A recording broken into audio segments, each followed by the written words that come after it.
Bonjour Patrick, c'est le 9e rendez-vous de notre petite revue hebdomadaire. Nous sommes aujourd'hui le vendredi 22 mars. On a pris quelques jours de repos. Ah ben oui, il faut bien se reposer un petit peu. Puis il fallait laisser du temps un petit peu pour que les choses se décantent aussi également. Oui. Alors bonjour Jocelyn, bonjour à vous. Et on va essayer de faire plus court que d'habitude, je le dis souvent, mais je vais vraiment essayer. J'ai abordé 5 petits sujets qui sont comme des vignettes de l'actualité, que sont les Gilets jaunes, l'énième épisode de Monsieur Benalla et comparse, le fameux débat que nous avons peut-être regardé chez BFM des chefs de parti. On va aussi parler, ça c'est pour l'aspect politique, on va parler aussi quand même de ce qui est en train de se passer au Parlement, c'est-à-dire de la vente des aéroports de Paris, ce qui est une grande surprise pour tout le monde, enfin sauf pour les initiés, sans jeu de mots. Et puis on va rappeler aussi quelle est l'urgence, qui est quand même l'urgence climatique. Et à la fin, une petite pensée un peu philosophico pour se dire comment faire face à tout ceci qui peut quand même nous submerger, puisque tout ceci est quand même extrêmement violent. Alors, la guérilla urbaine. Guérilla urbaine, nous sommes le 22. Demain, c'est la 19e journée des Gilets jaunes, le 19e samedi. L'acte 19. Pour ceux qui ont suivi, mais je crois que tout le monde a entendu parler, le gouvernement a décidé donc d'éjecter un préfet, le préfet de Paris, qui pour la 18e avait essayé justement de trouver un système qui était moins agressif vis-à-vis des Gilets jaunes, mais en même temps, il y a eu des exactions sur les champs, ce qui fait que ça a un peu compliqué. Et donc on a trouvé M. Castaner, qui est quand même le ministre de l'Intérieur, a décidé de faire jouer le fusible, comme on dit, c'est-à-dire il a donc changé ce préfet pour déjà espérer éviter d'être obligé lui-même de partir ou qu'on lui demande de partir. Alors, la grande nouveauté pour cette 19e acte, c'est que M. Castaner et le Premier ministre ont décidé de placer l'armée, c'est-à-dire de placer très exactement ce qu'ils appellent les sentinelles, les militaires, auprès des différents lieux institutionnels, c'est-à-dire qu'évidemment ce sont les musées, c'est l'Élysée, c'est Matignon, c'est les endroits où ils craignent qu'il y ait des débordements. Donc déjà c'est une première chose. La deuxième chose, c'est qu'ils ont interdit à certains endroits de manifester, et notamment sur les Champs-Élysées. C'est-à-dire que le droit de manifestation, là, à cet endroit-là, est interdit. Ils diront qu'ils ne l'ont pas accepté, mais ils vont l'interdire, tout simplement. Et que donc, on peut quand même se poser plusieurs questions à ce sujet. La première, c'est surtout celle qui est essentielle, c'est de savoir que l'armée, elle est faite pour se battre, pour défendre un État, une nation, et qui est un ennemi donc extérieur à la nation, venant d'extérieur. Or, en fait, quand on met des militaires à l'intérieur, c'est-à-dire qu'on considère que les gilets jaunes, les gens qui vont venir manifester, sont des ennemis de l'intérieur. Et ça pose problème, parce qu'on peut penser ce que l'on veut des revendications des Gilets jaunes, on peut penser ce que l'on veut de quelques exactions, certainement, mais on ne met pas l'armée face au peuple. Ça, c'est tout à fait interdit. Et à ce titre, M. Castaner, quand il a fait le changement avec le préfet, lui a indiqué au nouveau préfet, M. Lallemand, que son modèle devait être Clémenceau. Alors pour ceux qui ne le savent pas, Georges Clémenceau fut un briseur de grève. Quand on dit briseur de grève, au moment des années 20, et ça veut dire qu'il y a eu des morts, c'est-à-dire que il a envoyé l'armée pour briser des grèves en France. L'autre chose que l'on peut aussi, la question qu'on peut se poser, c'est de faire une petite comparaison avec ce qui s'était passé en 68. En 68, il y avait un ministre de l'Intérieur qui s'appelait Marcellin, j'ai oublié son prénom. Et Marcellin avait pour préfet M.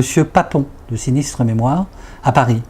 Et la première fonction, les premières directives qui avaient été données, et notamment par le général de Gaulle, qui avait donné des directives extrêmement dures, jusqu'à tirer dans le tas, c'est ce qui se dit, ce qui a été écrit, je ne sais pas si c'est, mais je crois que c'est avéré, et donc il n'y a pas eu de mort, mais ça a tout de suite dégénéré. Et donc, fort heureusement, à ce moment-là, il y avait quelqu'un, on peut en penser ce qu'il veut, mais qui était Premier ministre, Georges Pompidou à l'époque, et qui a repris en fait l'affaire en main et qui a changé le préfet de Paris pour mettre un autre préfet qui s'appelait M. Grimaud. Or en fait toute l'histoire politique française depuis 70 ans se félicite d'avoir vu un préfet comme M. Grimaud, il est d'ailleurs cité sans arrêt en exemple, comme étant un préfet qui a fait respecter l'ordre, comme il se doit, mais qui a été un préfet qui a su faire qu'il n'y a pas eu de heurts trop violents, qu'il n'y a pas eu de mort, et qui a tout fait pour pas que ça ne dégénère en une forme de guérilla civile, ce que l'on peut craindre pour demain. Et d'ailleurs, à l'Assemblée nationale, les opposants, notamment deux qui ne peuvent pas être suspectés de connivence, c'est-à-dire la France Insoumise, Jean-Luc Mélenchon, ainsi que LR, j'ai oublié le nom. Christian Jacob, peut-être ? Christian Jacob, oui. Je te remercie, oui. Ont tous les deux été absolument horrifiés et scandalisés face à cette proposition. Et si j'ai bien compris, même, il y a des gens de l'armée qui déjà se plaignent un peu et sont assez inquiets de ce qui pourrait se produire demain. Donc on verra ce qui va se produire demain. On ne va pas jouer les oiseaux de mauvais augure, mais tout ceci devient extrêmement, extrêmement inquiétant. Et pour ceux qui en douteraient encore, ça veut dire que ce libéralisme, qui est finalement pratiquement un néolibéralisme appliqué par M. Macron et ses sbires, tend vers un certain fascisme. Et c'est vrai que ça, l'histoire nous le raconte, et que malheureusement, nous y allons à petits pas, sûrement. Et tu voulais nous parler également des derniers rebondissements de l'affaire Benalla, qui n'en finit pas. Ah oui, Benalla, ce cher Benalla. Alors, on a appris cette semaine, donc, d'abord, M. Benalla est à nouveau convoqué au commissariat de police, c'est-à-dire il va être mis en examen, à nouveau. Suite à la commission du Sénat aussi, le compte-rendu donc qu'en ont fait les sénateurs et la décision qu'ils ont prise, que de faire un signalement à la justice. Un signalement à la justice de 3 personnalités qui sont extrêmement proches du président de la République, c'est-à-dire M. Stroda, M. Koller et M. Lavergne. M. Lavergne est quand même le responsable de la sécurité du président de la République. Donc ces 3 personnes-là sont signalées comme étant sans doute ont fait faute de parjure, donc il y a un signalement qui est porté par le Sénat. Ce qui a mis donc le Sénat a, en fait, à la suite de sa commission, a statué qu'il fallait faire ça. C'est-à-dire que le Sénat est dans sa fonction de contrôle des institutions et de la bonne marche de l'exécutif et également de la présidence. C'est normal, ça fait partie de ses attributions. Alors, que n'a-t-il pas fait ? Il a fait qu'on a évidemment dit que c'était qu'une affaire politique, que c'était affreux, que c'était le LR, etc. Et alors, pour se venger, parce qu'il s'agit de ça, c'est ridicule, il s'est passé 2 choses, il y en a peut-être d'autres, mais j'en ai noté 2 qui sont quand même absolument assez rigolotes. Notre cher Premier ministre, M. Philippe, a boycotté le Sénat pour les questions au gouvernement. Il a carrément boycotté, il a refusé de s'y rendre. Ce qui est quand même, c'est comme si tout d'un coup il ne voulait pas sortir en récréation parce que le maître l'avait puni. Voilà, il y a un truc comme ça. Et puis alors, M. Ferrand, qui lui, quand même, est au perchoir, c'est-à-dire il est le président de l'Assemblée nationale. Il devait se rendre, alors je me souviens plus très bien ce que c'était, mais il devait, en compagnie de M. Larcher, qui est le président du Sénat, il devait se rendre conjointement à une manifestation un peu protocolaire. Il y avait quelque chose qui était prévu, et il a refusé de partir avec M. Larcher, sous prétexte que M. Larcher donc, est le président du Sénat. C'est à hurler de rire, c'est de la gaminerie. Je crois que quelqu'un l'a dit d'ailleurs, c'est de la gaminerie. Tout ça est assez ridicule. Alors, en fait, le gouvernement, avec cette façon-là, discrédite l'action du Sénat. Et ce qu'il reproche, d'ailleurs, lui-même, et on pourrait en faire le parallèle, ce qu'il reproche aux Gilets jaunes. Il accuse les Gilets jaunes de discréditer les élections, le pouvoir exécutif à la suite des élections. Et en fait, il fait très exactement la même chose. C'est-à-dire qu'à partir du moment où quelqu'un n'est pas d'accord avec eux, il jette de toute façon le discrédit. Soit il le jette sur le Sénat, soit il le jette sur les Gilets jaunes. On est mal parti. Ça va être difficile, effectivement. Absolument. Et puis on a eu un débat sur BFM. Ah oui, BFM. Alors on n'est pas forcément des amoureux de cette télévision, mais il y avait un débat des chefs de parti. On s'est dit qu'on allait le regarder quand même. Je ne sais plus, des 6 ou 7. Petite chose, déjà, bon, moi il m'a pas beaucoup manqué, mais il manquait par exemple M. Jadot, qui est je crois le patron de ELV. Oui. Hein. Et puis il manquait également le chef de parti des communistes. Alors bon, ils sont plus effectivement très très nombreux, mais alors je ne comprends pas pourquoi ils sont pas là. Peut-être ont-ils été invités, non invités, je ne sais pas. Malheureusement, personne n'en a dit un mot au moment de ces débats, ce qui est dommage. Je trouve que ça aurait quand même été élégant de dire un petit mot pour les gens qui s'interrogent. Alors, ce débat, elle avait était quand même une drôle de chose, mais surtout, moi, ce qui m'a frappé, c'est qu'il avait pour nom « La crise et après ». Alors, le mot « crise », ça m'a résonné dans l'oreille, et je me suis souvenu que lorsque le gouvernement socialiste de M. Mitterrand avait décidé de changer d'option budgétaire, pas budgétaire, politique, c'est-à-dire en reconnaissant donc ce qu'on appelait à l'époque le marché, etc., et donc mettant complètement sous le boisseau une grande partie de ce qu'il avait promis à son électorat pour se faire élire en 81, face à M. Giscard d'Estaing.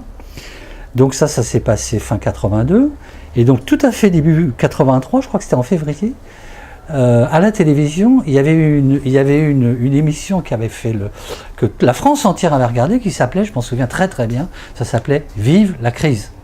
Ce qui était formidable, c'est-à-dire qu'on était en crise, on avait eu les 2 chocs pétroliers, ça commençait à aller mal, le chômage arrivait, ça devenait compliqué, et on était en train de dire « Vive la crise ». Et là on dit « La crise et après », comme si la crise était terminée.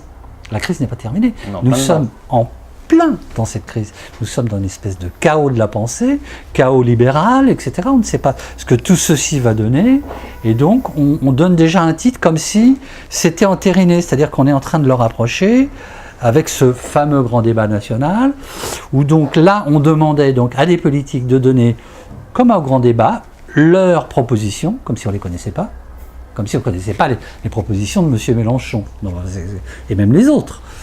Et en les rapprochant comme ça, de la même manière, aux conclusions qui seront données par le président de la République, notre vénéré président, et qui va donner ses conclusions du grand débat. C'est-à-dire qu'on met tout ça équivalent, c'est à peu près, tout ça est à la même chose, et une fois que tout ceci aura été énoncé, ça sera la fin de la crise, puisque le chef de l'État aurait décidé, en gros, comme une façon, la fin de la récréation. Quoi. Fermer le banc. Fermer le banc, il n'y a plus rien à voir.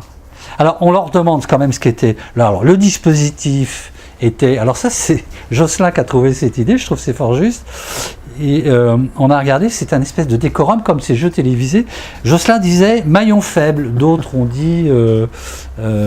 question pour un champion aussi. Question pour un champion. Question pour un champion, c'est déjà un peu plus intello. Ouais. Mais bon voilà, alors cette espèce de dispositif, et puis surtout, c'était pitoyable, parce que c'était pas un débat, et puis c'était comme s'il fallait trouver des surenchères à nouveau de propositions et de propositions. Or, en fait, toutes les propositions, elles sont là, elles ont déjà été débattues au moment de la présidentielle et législative. Je rappelle que ceci n'est pas loin. Elles sont débattues au quotidien par les insoumis, les 17 insoumis à l'Assemblée, par les syndicalistes qui continuent à se battre, par les gens qui sont dans la rue, par nous-mêmes militants qui continuons à distribuer nos petits tracts et essayons de faire des actions pour que les gens enfin comprennent un peu quel est l'intérêt de leur France, même pas le leur, mais l'intérêt de la France. Et donc, l'idée, c'était de demander des propositions, et tout ceci était minuté. Enfin bon, c'est des trucs tout à fait ridicules. On a regardé pour voir ce que c'était. pour pouvoir en rendre compte. Et c'était très compliqué, par exemple, je pense que Jean-Luc Mélenchon ne devait pas être tout à fait à l'aise dans ce débat. Il s'en est très très bien sorti, mais ça c'est comme à son habitude, mais c'est parce que évidemment il a des propositions, il a réfléchi et il est un cran nettement au-dessus de tous les autres. Donc ça évidemment c'est pas compliqué, mais c'était franchement pitoyable. Donc comment faire pour refuser? C'est-à-dire que la politique de la chaise vide n'est pas possible. Donc ces télévisions, ces gens-là prennent de plus en plus avec un audimat les politiques en otage. C'est franchement dégueulasse. On est en plein dans le néolibéralisme, c'est-à-dire tout est équivalent. C'est-à-dire que demain on va faire venir monsieur Édouard Leclerc pour qu'il nous explique sa stratégie de vente et le lendemain, dans la même émission peut-être, donc on va faire venir des politiques, comme si c'était dans une espèce d'équivalence. Pour les néolibéraux, c'est équivalent. Mais ça ne l'est pas, évidemment. Voilà, bon, un peu triste tout ça, mais il fallait en parler. Et puis la privatisation, enfin, En Marche n'appelle pas ça comme ça, mais la privatisation des aéroports de Paris. Ah oui, non, c'est pas une privatisation, Jocelyn, tu sais bien, c'est une concession. Oui, c'est ça. Une nouvelle concession, on fait des concessions. D'ailleurs, ils font tout le temps des concessions, des concessions surtout. Alors, on est en train personne ne comprend rien. Tous les chiffres font dire que c'est une bêtise rare. On ne comprend pas ce qui se passe. Alors, qu'est-ce qui se passe? Pourquoi font-ils ça? Il y a forcément une raison. Alors, certains pensent qu'il peut y avoir une sorte de retour d'ascenseur. Vinci n'avait pas pu construire son aéroport à Notre-Dame-des-Landes. Donc, l'État avait donc décidé, d'arrêter les frais et d'arrêter tout ce cirque, et donc cet aéroport ne s'est pas construit. Alors peut-être qu'il y avait une façon un peu de remerciement, de copinage entre tout ce monde-là. Il faut quand même rappeler que Vinci, comme Veolia, comme toutes ces grosses sociétés françaises, sont des sociétés qui abondamment aident nos amis politiques pour, bien que ça soit, tout ceci évidemment soit interdit, mais il y a toujours des façons de faire, de façon à aider les politiques pour leur campagne. Voilà. Oui, puis ce dont on n'a pas parlé quand on a un petit peu préparé ce rendez-vous, il est vrai que le fait que Vinci ne puisse pas avoir son aéroport à Notre-Dame-des-Landes, oui. L'État aurait été obligé de verser une indemnité. Donc, ce qui rend aussi l'hypothèse assez tangible. Ce qui rend l'hypothèse tangible, on n'aura qu'à surveiller, mais il semblerait que ça va se passer comme ça. Et c'est quand même incroyable, parce que c'est comme pour les autoroutes. Je veux dire, les autoroutes, c'est absolument incroyable. Comment se fait-il que ce soit des sociétés privées maintenant qui gagnent un argent fou, un pognon de dingue, comme dirait notre cher président, alors que effectivement là on est dans l'organisation structurelle de l'État, d'un territoire, c'est complètement idiot, c'est d'une stupidité rare, et en plus ça fait des autoroutes payantes, alors même notre grand modèle allemand a des autoroutes gratuites. Alors tout ça, ça se marcher sur la tête, voilà. Bon. Donc, alors Jean-Luc Mélenchon a fait une petite vidéo, si vous avez l'occasion de la voir, disant que tout ceci s'est terminé en fin de nuit, je ne sais plus quel jour. Ils ont voté ça à 6h. Ils ont voté ça vers 6h ou 6h15 du matin. Donc c'est donc tout à fait épuisant, c'est-à-dire que chacun pourront dire ce qu'ils veulent des parlementaires, peut-être à penser que les politiques sont trop payés, surpayés, etc. Mais on ne va tout de même pas demander à tout le monde de travailler jour et nuit. Ça, pardon. En tout cas, travailler avec l'esprit suffisamment frais pour essayer de voir quelle est la meilleure façon de traiter ces affaires-là pour le commun, pour nous tous. Voilà. Et Jean-Luc Mélenchon a fait remarquer au cours de cette petite intervention où il se plaignait, il se plaignait de la maltraitance, pas pour lui, mais de la maltraitance de ce fonctionnement du Parlement. Et il s'adressait donc aux députés de la majorité, en leur disant que donc il y avait ce qu'on appelle des astreintes. C'est la même chose que donc pour tout corps de métier, les médecins, etc. C'est-à-dire qu'il faut qu'il y ait toujours une présence, c'est normal, parce que sinon, si un des groupes n'est pas là, n'est pas présent, il faut qu'il y ait au moins une personne qui soit là pour pouvoir débattre et voter quand il y a des lois extrêmement importantes comme celle-ci. Et il faisait remarquer que, donc, En Marche, eux, les députés ont une astreinte une fois tous les 1 mois et demi, c'est-à-dire 45 jours, si je compte bien. Et pour la France Insoumise, où il y a 17 députés, c'est une fois tous les 3 jours. C'est quand même formidable. Ouais. C'est-à-dire 15 fois moins, hein, enfin, franchement, messieurs, dames. Donc, qu'est-ce que c'est que cette façon de faire? C'est une façon d'épuiser l'adversaire, c'est une façon c'est d'une malhonnêteté redoutable. Ça devrait pas être autorisé. Mais comment le faire non autorisé, puisque on a maintenant un parlement à la botte du gouvernement. Bon. C'est problématique, en effet. En effet, oui.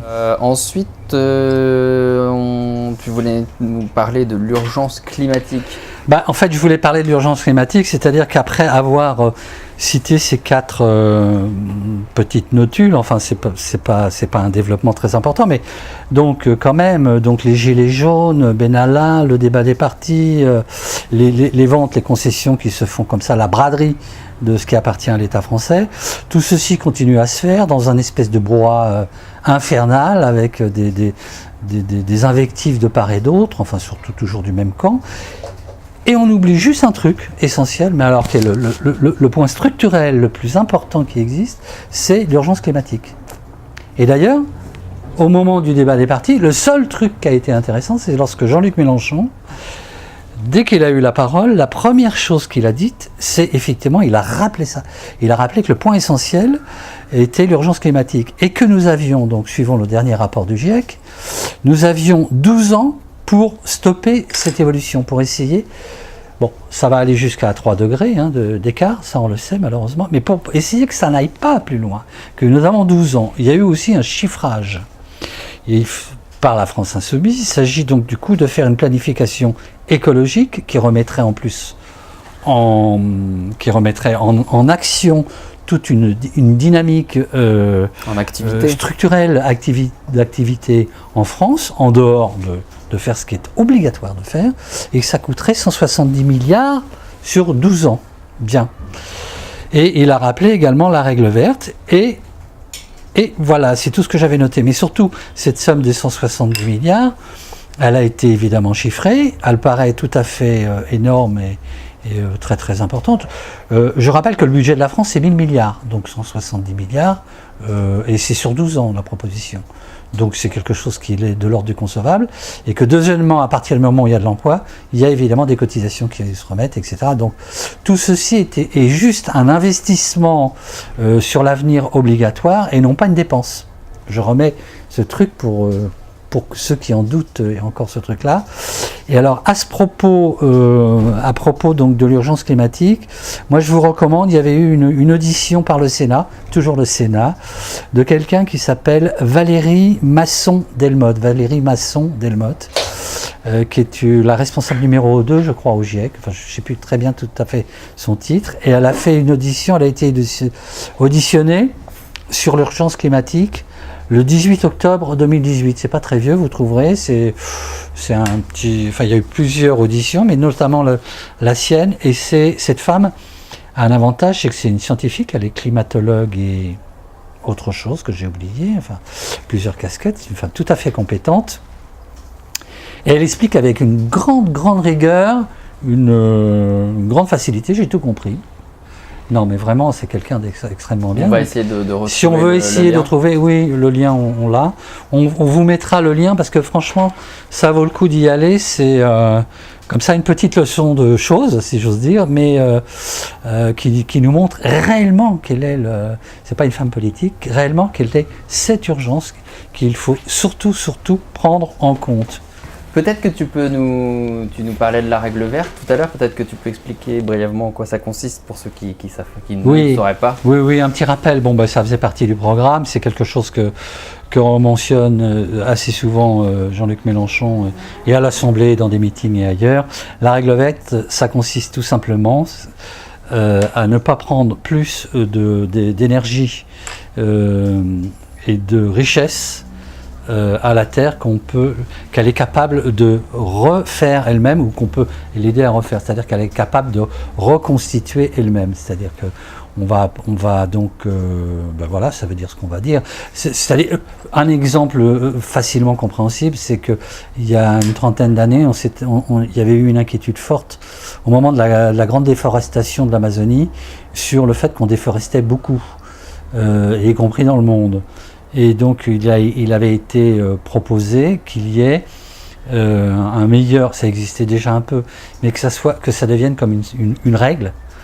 Que chaque pays a d'ailleurs accepté et appliqué. Je crois qu'il y a de ce côté pas trop de difficultés.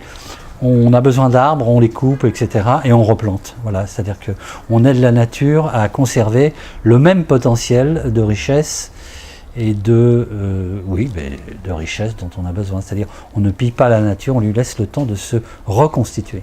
C'est ça. Donc c'est un équilibre à observer, ce qui n'est évidemment pas observé. Et puis on arrête les bêtises, façon, extraction, etc. Mais ça, on n'en parle même pas, c'est pas une histoire de règle verte, là, c'est une connerie manifeste, c'est autre chose. Ouais. Et malheureusement, en Amazonie, ça ne s'arrange pas. Ça ne s'arrange pas, tu as raison, en Amazonie, tout à fait. Et puis, tu voulais nous faire part d'une petite réflexion que tu as intitulée Traverser le gué.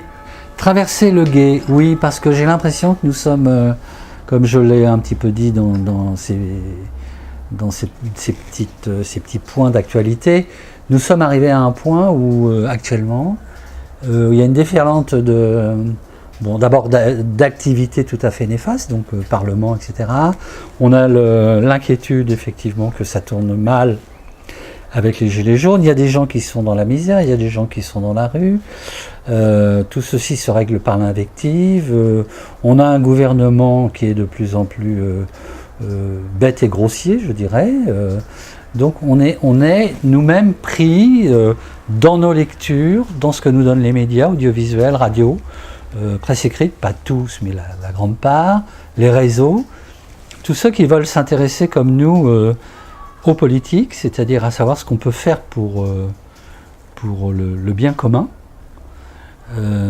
puisque c'est notre credo et on a bien raison. On est pris dans une succession de choses qui, je crois, peut tout à fait nous déboussoler. Et donc, du coup, nous ne sommes plus dans une réflexion.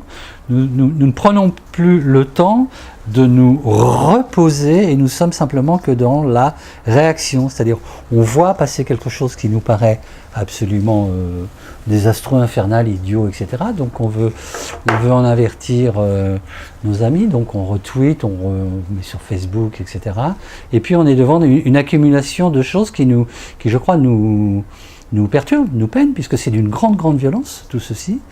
Et je crois qu'il faut absolument, très très vite, c'est pour ça que je parle de gué, c'est-à-dire qu'on ne sait pas où on va de l'autre côté, on va essayer que ça soit plutôt dans nos territoires, mais on peut aller dans un territoire où on va nous entraîner, où nous ne voulons pas nous-mêmes aller.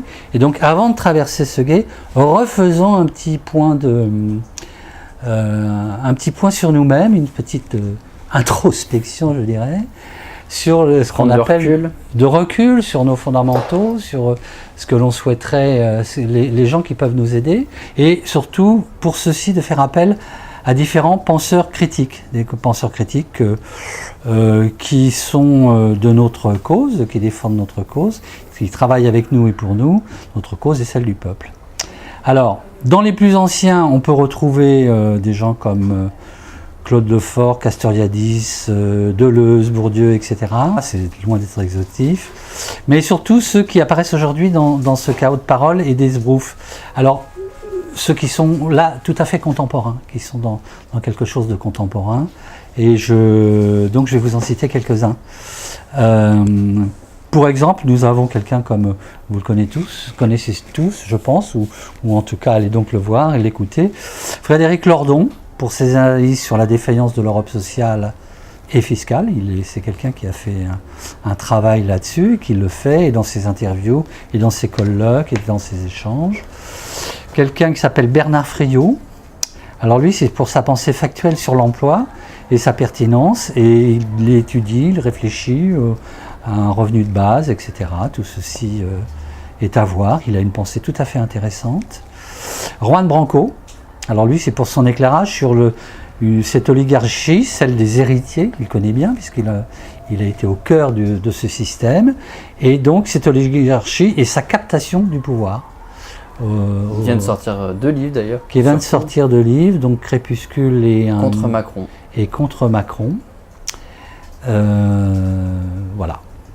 Et puis quelqu'un d'autre, alors là pour revenir donc à l'urgence climatique, quelqu'un qui s'appelle Pablo Servigne, qui a fait un livre, mais pas tout seul, mais enfin c'est surtout lui qu'on voit sur les plateaux, c'est pour ça que je vous en parle.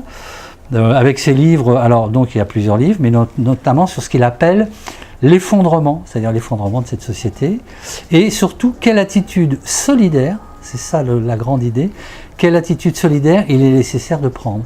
C'est-à-dire il les montre, et on peut tous le pressentir, en avoir l'intuition, mais il appuie beaucoup là-dessus, il dit des choses très intéressantes, savoir que la seule façon de s'en sortir, c'est juste en commun. Personne ne s'en sortira tout seul. Ce que dit d'ailleurs Jean-Luc Mélenchon sans arrêt. Mais donc regardez ce que dit cet homme et voir si vous avez le temps de lire le livre, ou en tout cas regardez au moins.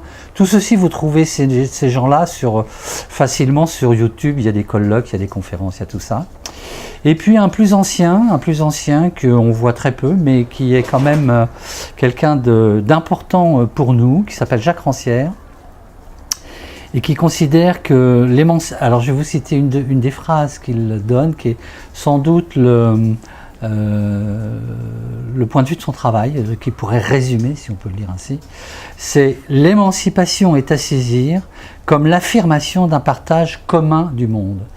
À savoir que la seule façon pour nous, et c'est ce que je suis en train de nous dire, c'est d'aller chercher une émancipation, c'est-à-dire de reprendre de la pensée, ne pas se laisser prendre par le quotidien, par cette invective, par cette violence, et de reprendre, avec cette émancipation, reprendre dialogue entre nous dans notre pensée pour soi-même, pour l'affirmation d'un partage commun du monde. C'est-à-dire ce que politiquement a défendu la France insoumise. Mais là, c'est un sujet un peu plus...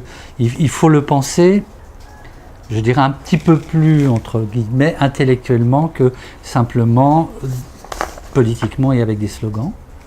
Voilà. Et puis je voudrais ajouter pour le plaisir, parce que quand même il y en a 2 qui circulent aussi, qu'on voit, qui sont tout à fait amusants et intéressants. Enfin, surtout l'un. Il y a 2 écrivains. Alors là, ce sont des écrivains. Alors, je voudrais vous parler de ce vieux loup qui s'appelle Emmanuel Todd, certains l'ont peut-être vu, qui dans ses livres et dans toutes ses interviews tord le cou de ses amis oligarques. Il fait partie de cette classe-là et il les connaît très très bien, il fait ça avec beaucoup d'humour. Et c'est un homme qui a une vraie analyse. Et François Bégodeau, vous avez dû sans doute, il est très très médiatisé, vous avez peut-être vu, avec son Histoire de ta bêtise, ça c'est le titre de son livre récent. Et donc Histoire de ta bêtise, ou comment retrouver les fondements et la lecture des classes sociales. C'est-à-dire qu'on va s'apercevoir en relisant et en l'écoutant que ce qu'on nous avait dit, c'est que les classes sociales n'existent plus et que la lutte des classes sociales n'existe plus non plus. Alors on peut redonner d'autres mots à tout ceci. On peut tout à fait donner d'autres mots. D'ailleurs, les mots sont effectivement légèrement différents, mais c'est pas la question, ça existe toujours. Donc c'est pas une histoire de mots, c'est une histoire de fond. Voilà. Alors... voilà, moi je vous conseille ça, donc c'est un aperçu de lecture ou d'écoute. Les écoutes, c'est plus simple pour ceux qui ont peu de temps pour la lecture, et qui peuvent nous réconforter à nouveau face à cette déferlance, je disais, de bêtises et de grossièreté ordinaire. Et ça englobe et les opposants politiques, effectivement, et malheureusement ce qu'on voit sur les plateaux de télévision et ce qu'on voit un petit peu partout, ce qu'on peut entendre dans la rue également. Et puis résister un peu à la frénésie d'actualité. Voilà, faut apprendre à résister, il faut apprendre à retrouver son temps. Alexis, nous en parlions tout à l'heure, me disait il faut apprendre à retrouver son temps, je suis bien d'accord avec lui. Et il a ajouté, il faut être contemporain de notre époque, ce qui a l'air une lapalissade, mais non, il faut être contemporain de son époque, ça veut dire prendre le temps, regarder son époque et essayer de la comprendre et de l'analyser. C'est pas être simplement vivre à son époque, c'est en être impliqué, en être acteur de son époque, et surtout ne pas légitimer les faiseurs d'opinion. Ceux-là sont à bannir, on les connaît, on va pas faire une liste, ça serait trop longue. J'allais dire, on pourrait prendre le bottin, j'exagère, mais... Voilà. Bon. Donc voilà, c'est non pas un conseil, mais c'est un peu une réflexion.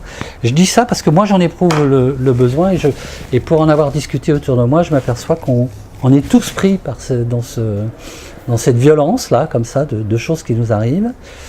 Et c'est le moment de se poser.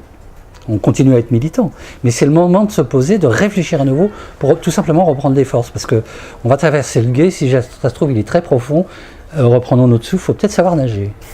Effectivement. Bon. Voilà. Merci Patrick, on essaye de se retrouver la semaine prochaine. D'accord, volontiers. On n'oublie pas de s'abonner comme d'habitude. Oui. Petit pouce bleu. Oui, tout à fait. Et puis à très bientôt. À très bientôt, puis on va bientôt voir sur la chaîne aussi donc les petites vidéos de Frédéric. Oui, tout à fait, qui ont été enregistrées. Une bonne partie et qui vont être diffusées dans les jours qui viennent. Très bien, merci Jocelyn.